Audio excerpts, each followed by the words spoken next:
Yo guys, welcome back to another video, another Chelsea news video. Today's gonna be a very quick one, just because there's a few stories, just a couple that I'm going to talk about with you guys today. Starting off with Dayot Upamecano. So, as you probably know, Dayot Upamecano has been on Chelsea's radar for a very long time, with Liverpool also interested, Manchester United and Bayern Munich. But it looks like last night / yesterday afternoon, the French 22-year-old actually agreed to join Bayern Munich after agreeing a 5-year contract reported by Sky Germany, and he's reportedly going to be their replacement for David Alaba, who is out of contract in the summer and is able to leave on a free. Now, this is a big disappointment for Chelsea and Chelsea fans because he looked like he was going to be brilliant for whichever club he joins. He's only 22, got a massive future ahead of him, and the sky is his limit. But it looks like he's moving to Bayern Munich, and it's weird because I thought that he'd want to move to a Premier League club or even Real Madrid. I think they were interested at one point. I thought he'd want to step up, a bit like Timo Werner, step up and change scenery rather than stay in the Bundesliga and play the same teams and just the same oppositions, which is personally I'd want to go and move, take the next step forwards, go to the more difficult league, take that step forwards and just find it more difficult, challenge yourself.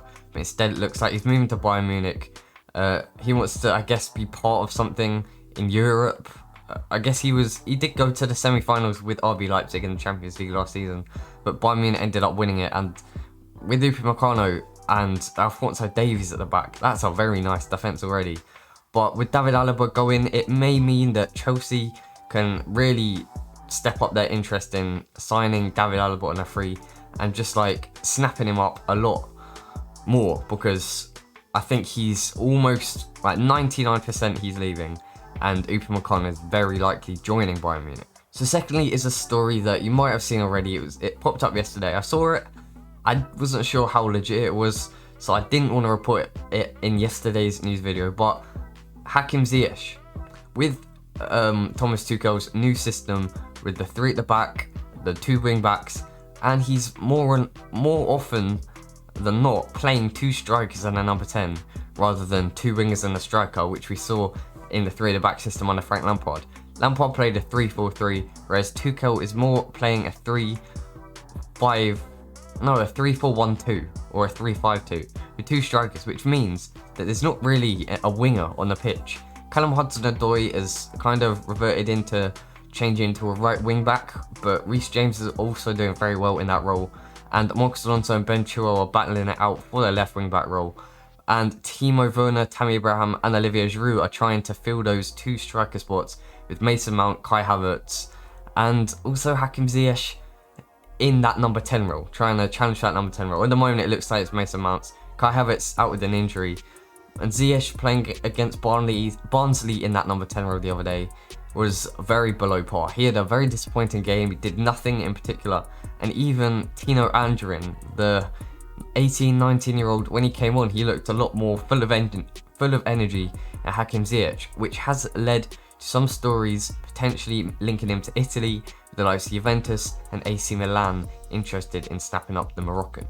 At the moment it looks like they're just keeping tabs on him in case he wants to just take the back route out, just out the back door, just like without anyone really noticing, just going into Italy. It's a much less physical league than the Premier League, and to be fair, from the Eredivisie to the Premier League is a massive step up if you really think about it. Donny van de Beek, one of Ajax's best players last season, and in the last few seasons he really struggled to get into the Man United team ahead of the likes of Fred, who we all thought was a goner.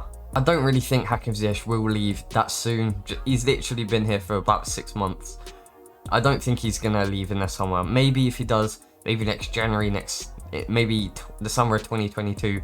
But I think it's very unlikely. I think he's going to want to keep going for it. And I think he's enjoying himself, but needs to really prove himself, because he is probably better as a right winger or a right midfielder. But he can play in the number 10. But against Barnsley, we didn't see much of him. But hopefully he can try and train a little bit harder in training and try and force himself into the first team. So very quickly, just to get this news video up to 3 stories, I couldn't just say 2. Thirdly, Jose Maria Gimenez was a target of Chelsea's back in the last summer as a potential centre-back option for Chelsea, bringing him in after he did say that he was interested in potentially moving to Stamford Bridge. However, today's story about Jose Maria Gimenez is not about him potentially moving. It's the fact that he will be out for Chelsea's game in the Champions League tie against Atletico Madrid. Now this is pretty big because he's huge at the back. They have, I can't even think of the other defenders. They have Hermoso, don't know about who else, and Jan Black, I guess, behind him will be hard to beat.